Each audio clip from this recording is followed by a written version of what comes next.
વિદ્યુત ક્ષેત્ર અને વિદ્યુત સ્થિતિમાન વચ્ચેનો સંબંધ દર્શાવતા બે સૂત્ર મેળવશું અને પછી એના એમસીક્યુ. વિદ્યુત ક્ષેત્ર અને વિદ્યુત સ્થિતિમાન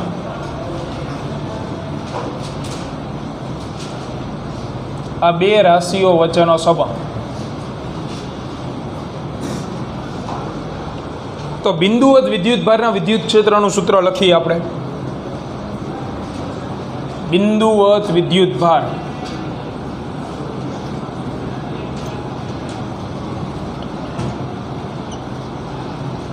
નું વિદ્યુત ક્ષેત્ર. બિંદુવત વિદ્યુત ભારનું વિદ્યુત ક્ષેત્ર E બરાબર શું સૂત્ર હતું? KQ upon R². વિદ્યુત ક્ષેત્રમાં R². તો આ KQ અપોન R² છે એના ભાગલા કરી નાખીએ આપણે. KQ અપોન R ગુણ્યા 1 અપોન R. આને ઓળખો. આ કોણ છે? વિદ્યુત સ્થિતિમાન. બિંદુવત વિદ્યુત ભારના વિદ્યુત સ્થિતિમાનનું સૂત્ર છે ને KQ અપોન R.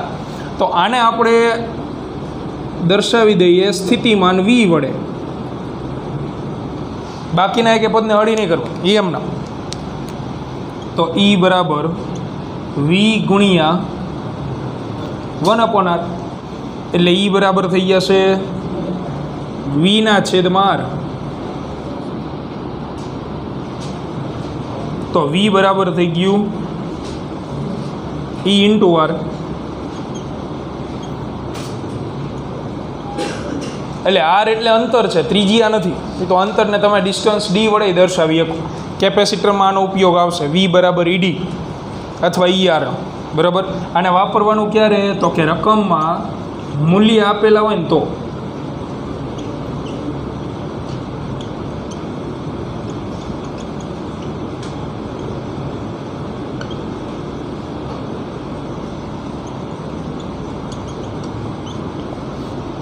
તમને એમ કીધું એક 5 મીટર અંતરે વિદ્યુત ક્ષેત્ર 50 ન્યૂટન પ્રતિ કુલમ છે, તો તે જ બિંદુએ વિદ્યુત સ્થિતિમાન મેળવો. તો બીજા એકેય સૂત્ર ન આવે.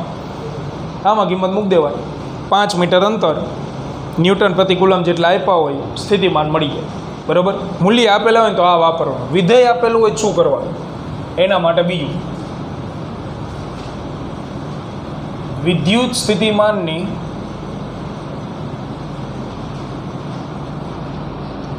વ્યાખ્યા મુજબ. તો વિદ્યુત સ્થિતિમાનની વ્યાખ્યા મુજબ VP બરાબર P બિંદુએ સ્થિતિમાન લખવું હોય તો માઇનસ ઇન્ટિગ્રેશન સદિશ E ડોટ DR સદિશ ઇન્ફિનિટિવથી R. હવે ધ્યાનથી સમજો આ વસ્તુ. હું એક રાશિ ભેગી કરતો જોઉં. સૂક્ષ્મ કાર્ય, બીજી વાર એ સૂક્ષ્મ કાર્ય, ત્રીજી વખતે સૂક્ષ્મ કાર્ય, ચોથી વખતે સૂક્ષ્મ કાર્ય, nમી વખત સૂક્ષ્મ કાર્ય. આની ગણતરી કરી લીધી આપણે. સૂક્ષ્મ કાર્ય ગોતી લીધા. હવે આ બધાનો હું સરવાળો કરી નાખું.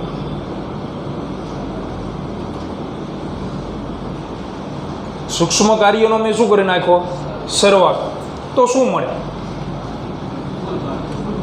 કઈ રાશિ મળે? મળે તો કાર્ય, એ તો ફિક્સ જ છે. પણ સરવાળો કર્યો એટલે કુલ કાર્ય મળે ને. તો આને ટેકનિકલ ભાષામાં શું લખાય? આવું લખાય. જો કુલ કાર્ય બરાબર શું લખાય? તો કે સરવાળો. સરવાળાને આપણે શેના વડે દર્શાવીએ છીએ?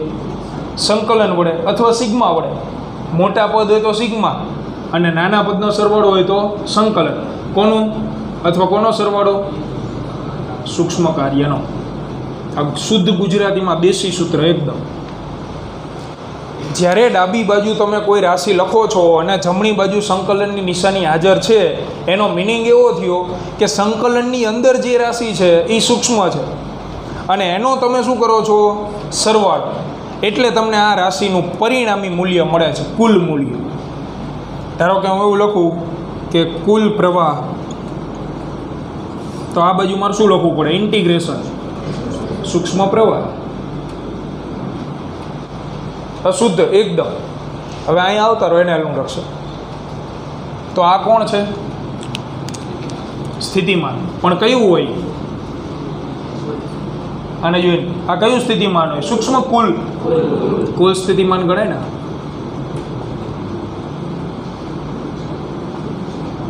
આ કુલ સ્થિતિમાન ગણાય. તો આ કોણ હોય?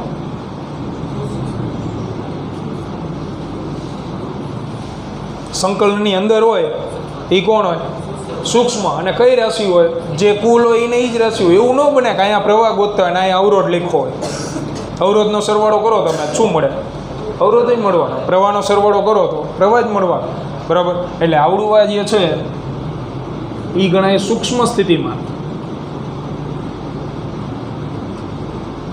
એકદમ સહેલું. બરાબર. બાકી આને સમજવા માટે તો ઘણી બધી માથાકૂટ આપણે કરવી પડે. એટલે એવું લાગે ને તો બાજુમાં કૌંસમાં આવું સૂત્ર લખ નાખવાનું. કુલ રાશિ ઇક્વલ ટુ ઇન્ટિગ્રેશન સૂક્ષ્મ રાશિ. કુલ રાશિ જે હોય એ દળ, લંબાઈ, પ્રવાહ, કાર્ય જે આપવું હોય અને જમણી બાજુ ઇન્ટિગ્રેશનમાં એ જ રાશિનું કેવું મૂલ્ય? સૂક્ષ્મ. આવડું અથવા આવડું એક સૂત્ર ન ખબર પડે બાજુમાં લખ નાખો. એના ઉપરથી આ શબ્દ લખેલા આપણે. તો હવે સૂક્ષ્મ સ્થિતિમાન જો હું ધ્યાનમાં લઉં, તેથી મારે સૂક્ષ્મ સ્થિતિમાન લખવું હોય તો સ્થિતિમાનની સંજ્ઞા વી છે. સૂક્ષ્મ સ્થિતિમાનની શું હોય? સૂક્ષ્મ આવે ફિઝિક્સમાં શું મૂકવાનું હોય? આગળ ડી મૂકવો પડે ને. સૂક્ષ્મ એટલે તો સૂક્ષ્મ સ્થિતિમાન એટલે ડીવી ઇક્વલ ટુ માઇનસ ઈ સદીશ ડોટ ડીઆર સદીશ. ડોટ ગુણાકાર ખુલ્લો કરો. માઇનસ ઈ ડીઆર કોસ થીટા. તેથી જો સદીશ ઈ અને સદીશ ડીઆર સમાન દિશામાં હોય તો થીટા બરાબર 0 ડિગ્રી અને થીટા બરાબર 0 ડિગ્રી એટલે કોસ 0 થઈ જવાનું 1.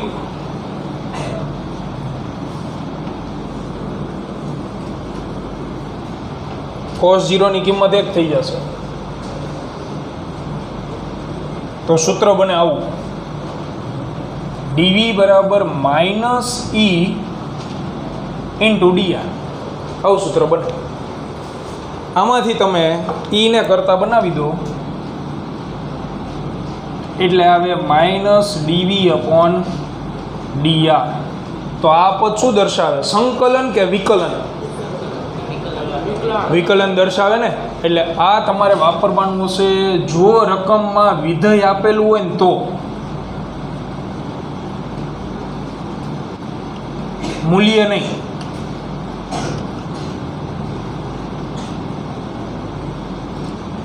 તમને એમ કહી દે કે વિદ્યુત સ્થિતિમાન 5x² એના મુજબ બદલાય છે તો વિદ્યુત ક્ષેત્ર ગોતો તો આ વપરાય. બરાબર. આમાં અલગ અલગ સંકલન કરવાના આવશે, વિકલન કરવાના આવશે અલગ અલગ ચલની સાપેક્ષે. એટલે જેવી દિશા એ પ્રમાણે. તો પહેલાં આનું ઇન્ટ્રોડક્શન. આ બચુડું કોણ છે? વિદ્યુત ક્ષેત્ર. જે એમસીક્યુ સોલ્વ કરતા હશે એને ખબર હશે. શરૂઆતના એમસીક્યુ સોલ્વ કર્યા ને આ વિદ્યુત ક્ષેત્રનો એસઆઈ એકમ પહેલા ચેપ્ટરમાં શું હતો? ન્યૂટન પ્રતિ કુલમ. પણ આ ચેપ્ટરમાં તમે જોશો ને તો અમુક જગ્યાએ આવું આપ્યું હશે વોલ્ટ પ્રતિ મીટર. એ આના લીધે હોય. વિદ્યુત ક્ષેત્ર જ છે, આનો એકમ વોલ્ટ. અંતર સ્થાનાંતરનો મીટર, વોલ્ટ પ્રતિ મીટર. અહીંથી એ બની જાય વોલ્ટ પ્રતિ મીટર. વિદ્યુત ક્ષેત્રનો જ એકમ છે. બરાબર. તો આ છે વિદ્યુત ક્ષેત્ર, પણ કોઈ દિવસ એવું નથી પૂછે આવું.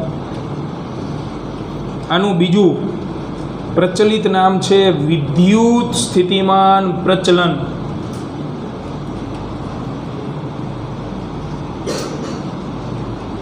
અને અઢળક વખત પૂછાઈ ગયેલો એમસીક્યુ કે વિદ્યુત સ્થિતિમાન પ્રચલનનો એસઆઈ એકમ જણાવવાનો. બધા વિદ્યાર્થી મોટા ભાગના વિદ્યુત સ્થિતિમાન વાંચે ને એટલે ગાંડા તૂર. વોલ્ટેજ વી એ કે પ્રચલન કે આપણને ન આવડતું એને ઇગ્નોર કરી દેવાનો. પ્રચલન એવું હોય જ નહીં. પ્રચલન એટલે શું? કંઈ ન હોય. વિદ્યુત સ્થિતિમાનનો એકમ વોલ્ટ થાય એટલે વોલ્ટ ટીક કરીને આવે. આનો એકમ થાય વોલ્ટ પ્રતિ મીટર. એ વિદ્યુત ક્ષેત્ર આ ન્યૂટન પ્રતિ કુલમ બે તમે લખી શકો, બરાબર. એટલે એસઆઈ એકમ વિદ્યુત સ્થિતિમાન પ્રચલનનો લખવો હોય તો એ સૂત્ર ઉપરથી બનશે વોલ્ટ પ્રતિ મીટર અથવા ન્યૂટન પ્રતિ કુલમ, અથવા વોલ્ટની જગ્યાએ પારિમાણિક સૂત્ર બનાવવા માટે કયું યાદ રાખવાનું હતું? શું હતું? જૂલ પ્રતિ કુલમ હતું ને. હા, તો પારિમાણિક સૂત્ર ત્યાંથી જ બનશે, જૂલ પ્રતિ કુલમથી, બરાબર. એટલે ત્રીજો એકમ બને જૂલ પ્રતિ કુલમ ઇન્ટુ મીટર. એટલે આ તો ક્યારે નથી પૂછતા, આ પૂછે વિદ્યુત સ્થિતિમાન પ્રચલન બનાવો એટલે પારિમાણિક સૂત્રની તમે બનાવી નાખજો. વોલ્ટેજનું તમને ખબર હોય એટલે એ તો આવડી. એટલે આ સૌથી વધુ મહત્વનું. આ અમુક વાર 2 માર્કમાં પૂછીએ નાખે સ્થિતિમાન પ્રચલન વિશે સમજાવો તો વ્યાખ્યા જાતે બનાવી નાખવાની. એકમ સ્થાનાંતર દીઠ સૂક્ષ્મ વિદ્યુત સ્થિતિમાનના તફાવતના ઋણ મૂલ્યોને તે બિંદુ પાસેનું વિદ્યુત ક્ષેત્ર કહે છે, જેને વિદ્યુત સ્થિતિમાન પ્રચલન કહેવાય. લખાવતો નથી હું, યાદ રાખી લેવાનું મોઢે, બધું ન લખાય. એકમ સ્થાનાંતર અથવા એકમ અંતર દીઠ સૂક્ષ્મ વિદ્યુત સ્થિતિમાનના તફાવતના ઋણ મૂલ્યને તે બિંદુ પાસેનું વિદ્યુત ક્ષેત્ર દર્શાવે છે, જેને વિદ્યુત સ્થિતિમાન પ્રચલન કહે છે. એમાં શબ્દ થોડાક આગા પાછા થાય તો વાંધો નહીં. સૂક્ષ્મ સ્થિતિમાન આવવું જોઈએ, ખાલી સ્થિતિમાન ન હાલે, બરાબર. હવે આના 3 ઘટકો લખાઈ દઈએ આપણે કે ભાઈ જો એક્સ દિશામાં આપેલું હોય વિદ્યુત ક્ષેત્ર, એવું તો જરૂરી નથી કે આર દિશામાં હોય. જો એક્સ દિશામાં હોય તો વિકલન એની સાપેક્ષે હોય એટલે અહીંયા લખાય EX બરાબર -dV/dx.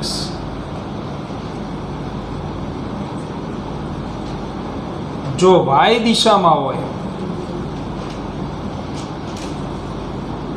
વાય દિશામાં વિદ્યુત ક્ષેત્ર જોવા મળે તો EY બરાબર -dV/dy. અને ત્રીજું, જો ઝેડ દિશામાં વિદ્યુત ક્ષેત્ર હોય તો ઝેડની સાપેક્ષે વિકલન કરવું, EZ બરાબર -dV/dz.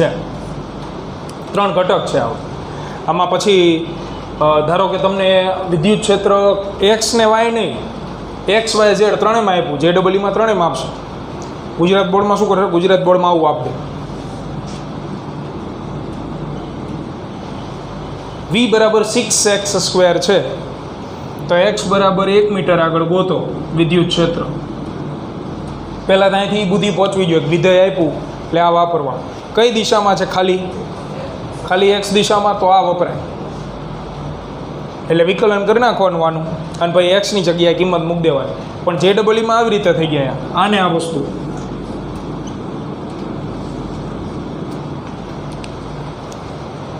(6x² + 2y + z). આમાં શું કરાય? તો પહેલાં EX મેળવવું પડે. એટલે આ આખા સમીકરણનું કોની સાપેક્ષે વિકલન કરીશ? x.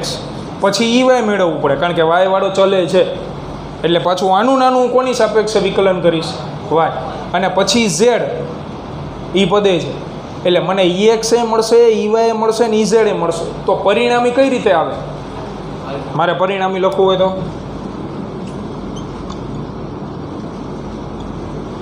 તો આ ત્રણેયનો સીધો સરવાળો કરી નાખવાનો. નો હાલે. સદિશ રાશિ આવડી. વિદ્યુત ક્ષેત્ર સદિશ રાશિ. સદિશ રાશિમાં તો આપણે શીખડાયેલું સમાન દિશા સરવાળો, વિરુદ્ધ દિશા બાદબાકી, થીટા ખૂણો વર્ગમૂળ. તો આમાં થીટા ખૂણો આવે, ત્રણેય એકબીજાને લંબ હોય એટલે પરિણામીનું મૂલ્ય આમ આવે EX² વત્તા EY² અને વત્તા EZ². આ રીતે મળે, બરાબર. એટલે ત્રણેય ચલ આપેલા હોય તો આ 3 પહેલાં મેળવવાના, પછી મૂલ્ય મેળવવા લખ નાખવાના, પછી આપણે આગળ વધીએ. આના પછી ત્રીજો મુદ્દો એમાં તો ત્રીજો મુદ્દો સમજી લો, બોર્ડ ઉપર લખાઈ દઉં તો મહત્વનો એ આ ત્રણેય મુદ્દાને લગતા આપણે MCQ આ લેક્ચરમાં સોલ્વ કરશું, કારણ કે વધારે પૂછાતા હોય છે. તો આમાં વિદ્યુત ક્ષેત્રની દિશામાં હાલો, વિદ્યુત ક્ષેત્રની દિશામાં તમે હાલો તો સ્થિતિમાન વધે, ઘટે કે અચળ રહે, એના વિશેની વાત છે. તો આપણે એક પોઈન્ટ લઈ, વિદ્યુત ક્ષેત્ર આમ લઈ લઈએ. આ દિશામાં વિદ્યુત ક્ષેત્ર છે, બરાબર. તો વિદ્યુત ક્ષેત્રની દિશા તો આપણને ખબર, ક્યાંથી ક્યાં હોય, ધનથી ઋણ. એટલે આ બાજુ ફરજિયાત ધન હોય, આ બાજુ ફરજિયાત ઋણ હોય. વિદ્યુત ક્ષેત્રની દિશા ધનથી ઋણ હોય. એટલે હવે અહીંથી આપણે ચાલુ કરીએ મુસાફરી, તો સ્થિતિમાન શું થાય, વધે ઘટે. તો એના માટે પહેલી એન્ટ્રી છેલ્લી એન્ટ્રી જોઈ લેવાની, એટલે ખબર પડી જાય કે બેંક બેલેન્સ વધ્યું ઘટ્યું, બરાબર. પહેલાં અહીંયા પહેલી એન્ટ્રી સ્ટાર્ટિંગ, તો ધન વિદ્યુત ભાર હોય તો ધન વિદ્યુત ભારનું સ્થિતિમાને કેવું લેવાનું કીધું આપણે, ધન લેવાનું કીધેલું છે. અને ઋણ વિદ્યુત ભાર હોય તો ઋણ વિદ્યુત ભારનું સ્થિતિમાન ઋણ. હવે તમે અહીંયાથી આમ ચાલો છો મુસાફરી આ બાજુ, તો એનો મિનિંગ એવો થયો કે તમારું સ્થિતિમાન એન્ટ્રી વખતે ધન હતું અને પહોંચતા પહોંચતા પાર્ટી પહોંચી ગઈ દેણામાં ઋણ. તો વચ્ચે ક્યાંક ઝીરો થયું હશે ને, પછી ઋણ થવાનું ચાલુ થયું હોય. તો અલ્ટિમેટલી ધનમાંથી તમે માઇનસમાં અથવા ઋણમાં પહોંચી ગયા તો સ્થિતિમાન વધ્યું કહેવાય, ઘટ્યું કહેવાય, ઘટેલું કહેવાય ને. એટલે વિદ્યુત ક્ષેત્રની દિશામાં મુસાફરી કરો તો સ્થિતિમાનમાં ફરજિયાત ઘટાડો જ થાય. અને આ માઇનસ નિશાનીઓ એટલે મૂકેલી છે, મૂલ્ય નથી દર્શાવતા. અહીંયા તો પહેલો પ્રશ્ન તમને એ થવો જોઈતો હતો, વિદ્યુત ક્ષેત્ર તો સદિશ રાશિ છે, એનું મૂલ્ય કેવી રીતે ઋણ હોય? કારણ કે અહીંયા તમે વિકલન કરીને કિંમત મૂકશો તો જવાબ તો માઇનસ જ આવવાનો, -5 ન્યૂટન પ્રતિ કુલમ EX બરાબર. તો પહેલાં ચેપ્ટરમાં ક્યાં વિદ્યુત ક્ષેત્ર ઋણ આવ્યું, ગમે એ દાખલો જોઈ લેવાનો, કોઈ દી ઋણ ન હોય, કારણ કે સદિશ રાશિનું મૂલ્ય ઋણ જ ન હોય. તો આ ઋણ નિશાની મૂલ્યના લેખે નથી, એ વિદ્યુત ક્ષેત્રની દિશામાં તમે ચાલો છો એટલે સ્થિતિમાનમાં થતો ઘટાડો દર્શાવે. વિદ્યુત ક્ષેત્ર X દિશામાં, સ્થિતિમાન X દિશામાં, બે સમાન દિશામાં, એટલે માઇનસ આવે આગળ. તો વિદ્યુત ક્ષેત્રની દિશામાં ચાલશો તો સ્થિતિમાન ઘટશે, વિરુદ્ધ હાલશો તો વધશે, બરાબર. એટલે ત્રીજો પોઈન્ટ એને લગતો છે, જેને MCQ કઈ રીતે આવશે હમણાં સોલ્વ કરી નાખ્યું. લખો પોઈન્ટ ત્રીજો, વિદ્યુત ક્ષેત્રની દિશા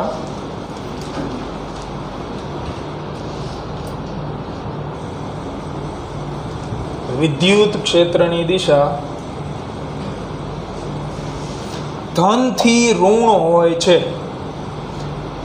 ધન વિદ્યુત ભારથી, આમ તો ધનથી ઋણ લખો તોય હાલે. ધનથી ઋણ કૌંસમાં વિદ્યુત ભાર, ધનથી ઋણ કૌંસમાં વિદ્યુત ભાર કૌંસ પૂરો હોય છે. તેથી વિદ્યુત ક્ષેત્રની દિશામાં ચાલતા, વિદ્યુત ક્ષેત્રની દિશામાં ચાલતા એટલે કે ધનથી ઋણ તરફ જતા, એટલે કે ધનથી ઋણ તરફ જતા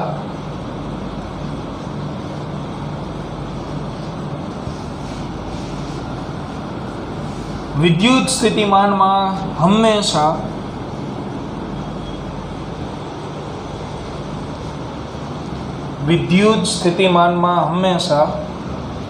ઘટાડો જ થાય છે, ઘટાડો જ થાય છે. આ 3 પોઈન્ટ વિદ્યુત ક્ષેત્ર અને સ્થિતિમાનને લગતા. હવે એને લગતા MCQ ફટાફટ સોલ્વ કરી. તો લખો પહેલો MCQ ની રકમ.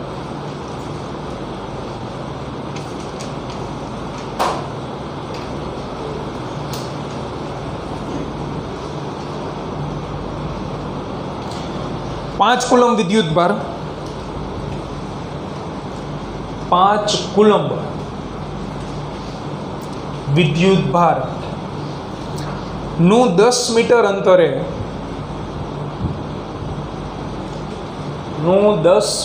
અંતરે, વિદ્યુત ક્ષેત્ર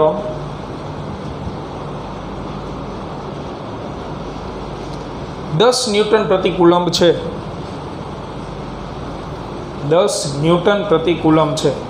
તો તે જગ્યાએ અથવા તે બિંદુએ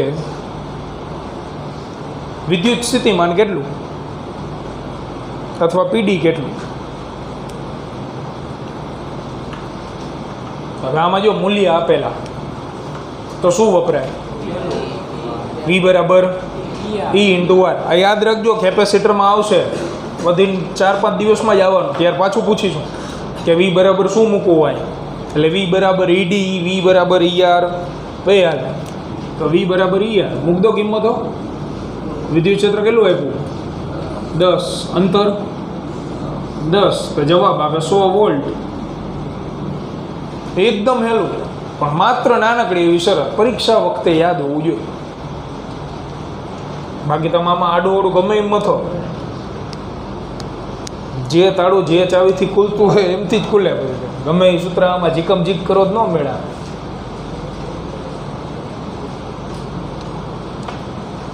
લખો બીજો. એક વિદ્યુત ભારનું પીડી, એક વિદ્યુત ભાર નું પીડી V બરાબર 3x², V બરાબર 3x² મુજબ બદલાય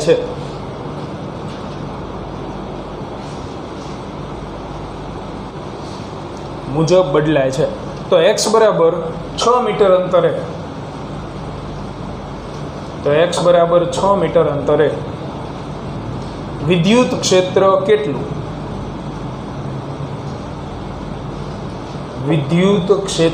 કેટલું? હવે આમાં તમારે આ નો હાલે. વિધેય આપ્યું એટલે વિધેય આપેલું તો બીજું સૂત્ર સ્થિતિમાન પ્રચલન વાળું. હવે વિદ્યુત સ્થિતિમાન x દિશામાં છે તો વિદ્યુત ક્ષેત્રનો કયો ઘટક મળશે આપણને? x જ મળશે. તો Ex બરાબર શું લખાય?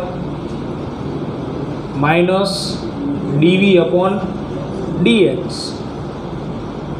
તો -d/dx v ની જગ્યાએ 3x², વિકલન આવડવું જોઈએ. તગડો બહાર આવતો રહે. આનું થઈ જાય x વર્ગનું down and cut 2 × x. x ની કેટલી વધે કટ એટલે 1 ઘાત વધે એટલે -6x થાય. અને x બરાબર કેટલી કિંમત આપી? 6 મીટર. તો x બરાબર 6 મીટર આગળ.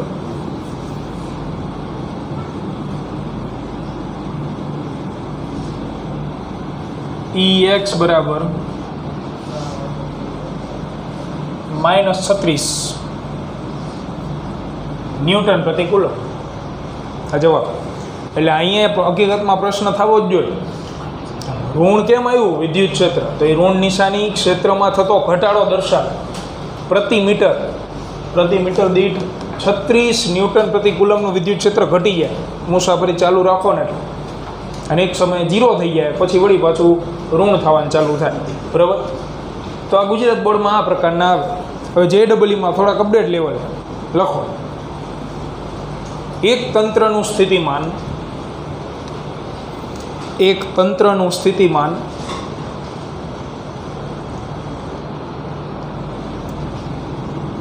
2x² + 3y. આવી 2x² + 3y મુજબ બદલાય છે. તો બિંદુ P કૌંસમાં એના યામ લખી નાખો 1 2 4 એટલે 1 2 P કૌંસમાં 1 2 મીટર 1 અને 2 મીટર પાસે વિદ્યુત ક્ષેત્રનું માન જણાવો. વિદ્યુત ક્ષેત્રનું માન મૂલ્ય જણાવો.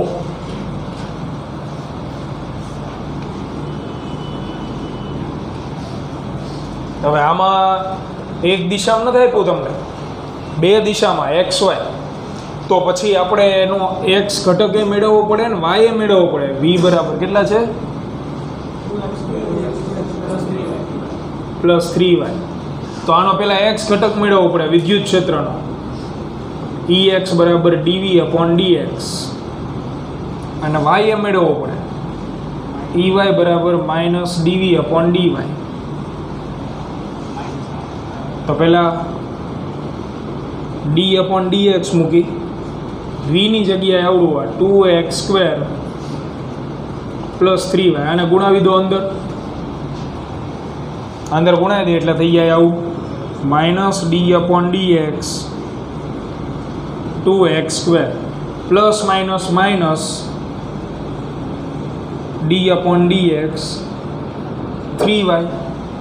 આમાં પગડો બહાર નીકળી જાય, વિકલન x વર્ગનું 2x. આનું તો 0 થઈ જાય ને સીધું. આપણે 11માં કીધું હતું, જેની સાપેક્ષે વિકલન હોય અને જેનું વિકલન હોય એ બે સરખા હોય તો જ ડાઉન એન્ડ કટ થાય, નહીતર ન થાય. આ અચળ ગણાય. તો આનું થઈ ગયું 0. તો આ હવે -4x. હવે યામ શું આપ્યા તમને? 1 2 આપ્યા ને, એટલે કે 1 2 યામ આપેલા. x બરાબર 1 થયું, તો x બરાબર 1 મીટર અપાશે. EX બરાબર -4 ન્યૂટન પ્રતિ કુલમ. આ ખાલી x ઘટક આવ્યો. આવી જ રીતે y ઘટક ગોતી આપણે. -d/dy 2x² + 3y ગુણો અંદર. તો -d/dy 2x² -d/dy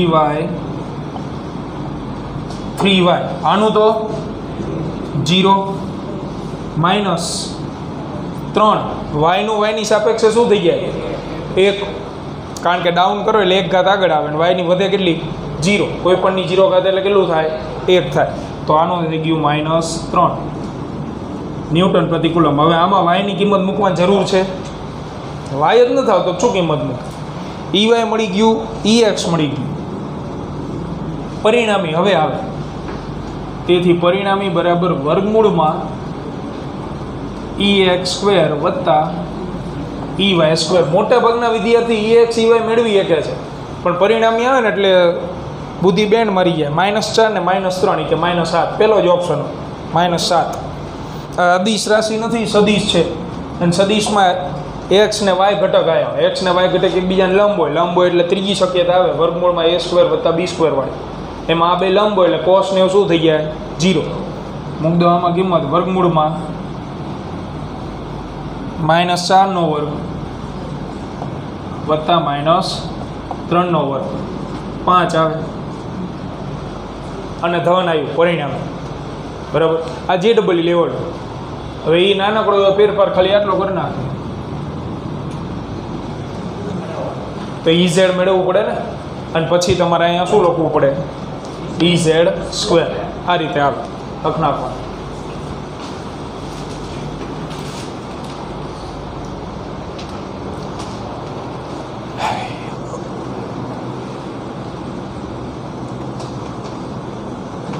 એક તંત્રનું PD V બરાબર x² વત્તા y² વત્તા z² x² વત્તા y² વત્તા z² મુજબ બદલાય છે. તો P કૌંસમાં 1 2 3 અલ્પવિરામ વચ્ચે યામ લખો છો. P કૌંસમાં 1 2 3 મીટર અંતરે વિદ્યુત ક્ષેત્રનું મૂલ્ય જણાવો. વિદ્યુત ક્ષેત્ર બરાબર ખાલી જગ્યા ગણી નાખો ત્યારે. હાલો ઝડપથી. પહેલાં EX, પછી EY, પછી EZ, અને પછી પરિણામી બોર્ડમાં લખેલું જ છે. જો એ જ પેટર્નથી હાલવાનું છે તમારે. ખાલી વિકલન આવડવું જોઈએ. એ તો આવડે જ હોય, ડાઉન એન્ડ કટ.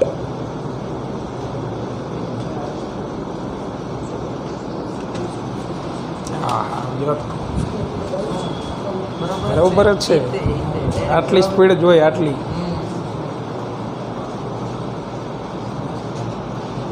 એક્સ કેમ લખ્યું ઝેડ?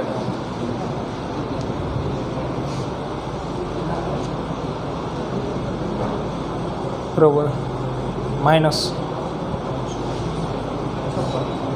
આવે છેલ્લે પ્લસ જ થઈ જાય. પ્લસ જ થઈ જાય.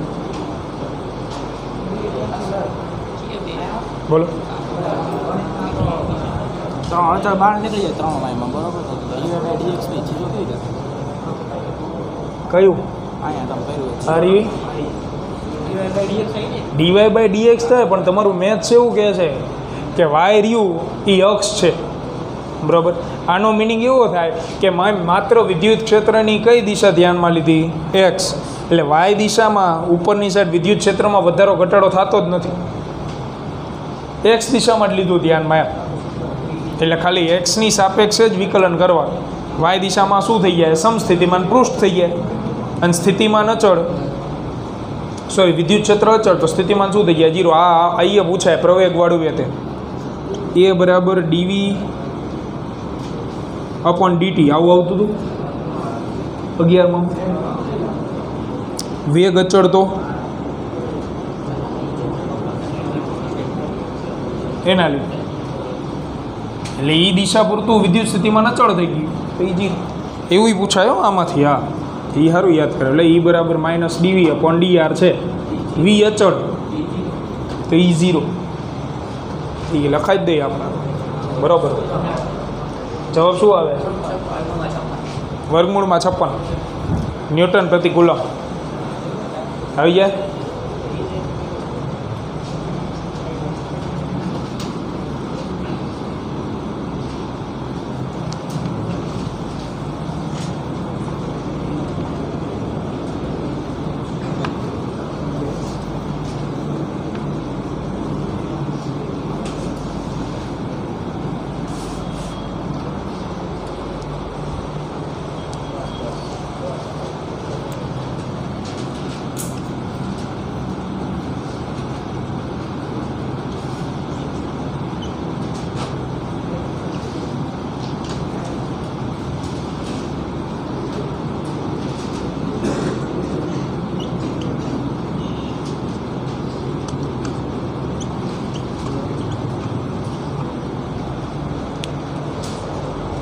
વર્ગમૂળમાં 56 જવાબ આવે. કેટલાને આવી ગયો? સરસ. ચાલો બાકીના વર્ક ઇન પ્રોગ્રેસ.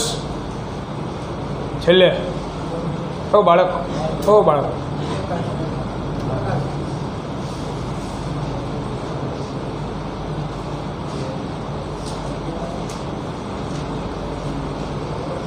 ટાઈમ જાજો ન લાગે. EX બરાબર -2x, EY બરાબર -2y, અને EZ બરાબર -2z. એક્સની કિંમત 1 છે, વાયની કિંમત 2 છે, ઝેડની કિંમત 3 છે. એટલે મળે 2 4 6. 2 4 6 એનો વર્ગમૂળની અંદર વર્ગ કરીને સરવાળો કરી નાખો. 4 9 16 16 ને 9 25 4. હાલો પતી ગયું હતું. આરી નોંધ. 11મા ધોરણમાં તમે પ્રવેગ ભણતા હતા. પ્રવેગનું સૂત્ર આવતું હતું ડીવી અપોન ડીટી. તો વેગ અચળ હોય, વેગ અચળ, તો પ્રવેગ ઉત્પન્ન થતો હતો નહીં, કારણ કે પ્રવેગની વ્યાખ્યા જેવી હતી વેગમાં થતા ફેરફારને અથવા વધારાને કે બદલાવને. વેગમાં ફેરફાર થાય તો જ પ્રવેગ ઉત્પન્ન થાય, બાકી ન થાય. તો વેગ અચળ હોય ત્યારે પ્રવેગ બરાબર શું લખતા હતા? 0. આ એવું જ છે. સ્થિતિમાન અચળ હોય તો અચળનું વિકલન શું થઈ જાય? 0. તો વિદ્યુત ક્ષેત્ર શું હોય? 0. આ યાદ રાખજો. આને આ ચેપ્ટરમાં આવશે. સુવાહકનું સ્થિત વિદ્યુત શાસ્ત્ર આપણે ભણશું તો એમાં આવી રીતે સુવાહક આપશે. એની અંદરની સાઈડ, તો અંદરની સાઈડ વિદ્યુત ક્ષેત્ર હંમેશા 0 હોય, પણ સ્થિતિમાન 0 ન હોય. એ અચળ હોય આ સૂત્રના લીધે. બરાબર. આને લખ નાખો. એટલે બીજો એક MCQ ગણી જે નિશ્ચિતપણે દરેક મટીરિયલમાં તમને જોવા મળશે. કોઈ પણ મટીરિયલ તમે સોલ્વ કરતા ફરજિયાત હોય.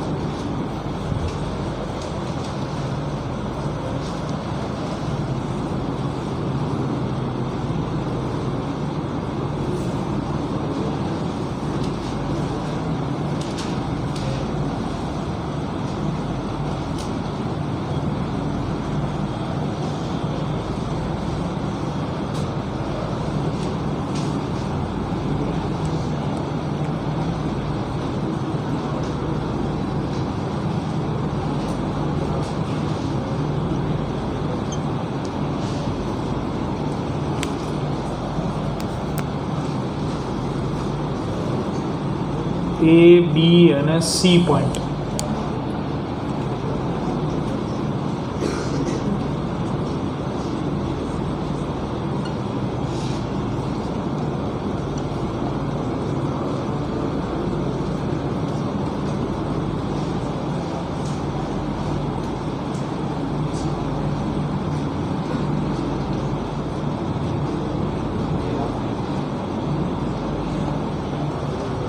અરે સોલ્વ કરજો, લખી નાખો પછી સોલ્વ કરો, વિચાર. આની અંદર જે ત્રીજો મુદ્દો લખાયો ને હિન્ટ આપણી કે વિદ્યુત ક્ષેત્રની દિશામાં ચાલતા સ્થિતિમાનમાં ઘટાડો થાય. તો પહેલાં જ વિદ્યુત ક્ષેત્ર આમ આપ્યું વાયર્યું ઉપરની સાઈડ વાય દિશામાં, અને વિદ્યુત ક્ષેત્રની દિશા આપણને ખબર ધનથી ઋણ હોય.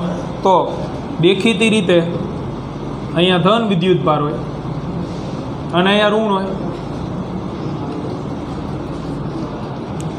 ધનથી ઋણ. હવે આ બી બિંદુ રહ્યા કોની નજીક છે? ધન વિદ્યુત ભાર. તો આ બેના સ્થિતિમાન ધન, આ કોની નજીક? ઋણની. એનું સ્થિતિમાન ઋણ. તો એક તો વસ્તુ ફિક્સ થઈ ગઈ, આનું સ્થિતિમાન ઓછું હોય ને, આનું સ્થિતિમાન ઓછું આ બે કરતાં.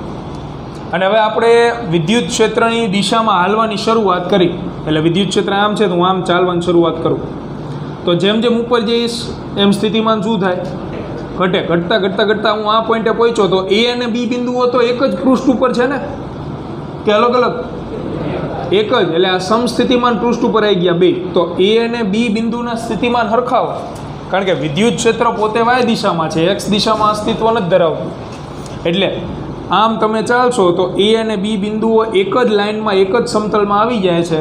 તો એ અને બીના સ્થિતિમાન સમાન હોય. એટલે પહેલી વસ્તુ તો વિદ્યુત ક્ષેત્ર ધન વાય દિશામાં છે.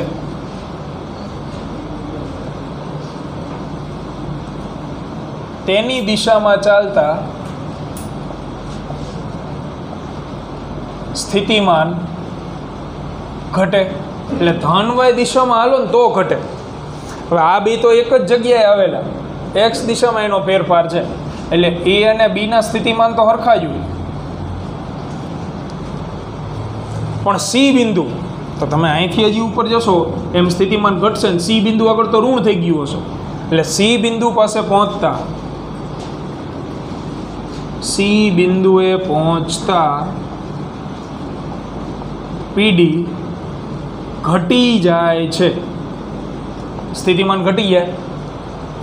તો હવે એનો મિનિંગ ફિક્સ થઈ ગયો કે એ અને બીનું સ્થિતિમાન સમાન હોય, પણ સી કરતાં કેવું હોય?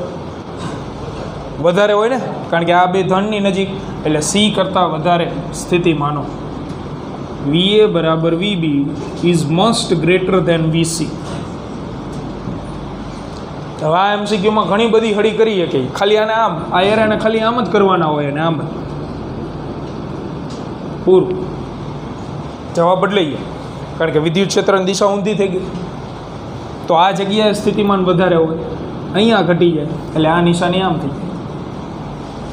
બરાબર? એટલે આ ધ્યાનમાં રાખજો. એમાં કોઈ જ રકમમાં બીજી કોઈ ડિટેલ ન આવે, સીધી ખાલી આકૃતિ આપી દે એટલે વાર્તા પૂરી. એમાં તમારે ખાલી વિદ્યુત ક્ષેત્ર જ જોવાનું અને આવી રીતે નિશાની કરી નાખવાની. એમાંથી એ ખબર પડી જાય આ કોની નજીક છે, તો કે ધનની. આ કોની નજીક છે? ઋણની. એટલે ગ્રેટર ધેન લેસ ધેન એમાંથી એ ખબર પડી જશે. હવે